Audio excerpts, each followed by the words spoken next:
Positionnez le triangle blanc en face de l'aiguille des heures. Lorsque l'aiguille des heures arrivera en face du symbole du volant barré, cela signifiera qu'il ne vous reste plus que 30 minutes de conduite avant de faire une pause.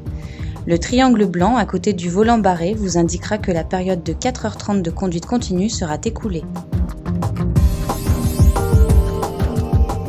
La réglementation permet 2 périodes de temps de repos consécutifs, 9h ou 11h.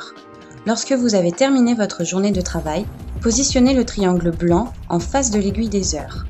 En une simple lecture instantanée, le triangle blanc situé entre les chiffres 45 et 9 vous indiquera l'heure de départ de votre prochaine journée de travail en respectant un repos de 9 heures. L'heure de départ de votre nouvelle journée de travail suite à un repos de 11 heures sera quant à lui indiquée grâce au symbole des 2 barres. La réglementation exige une première pause de 15 minutes minimum et d'une seconde pause de 30 minutes minimum.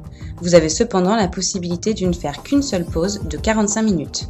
Pour connaître ce temps écoulé, utilisez le chronomètre et ses indications de temps directement inscrits sur le cadran prévu à cet effet. En une simple lecture, vous aurez ainsi la possibilité de connaître le temps de pause que vous avez déjà effectué.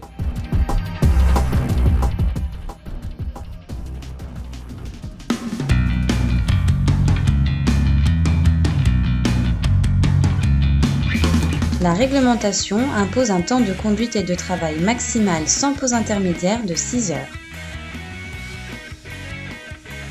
Pour le calculer, positionnez le triangle blanc en face de l'aiguille des heures au début de votre prise de service.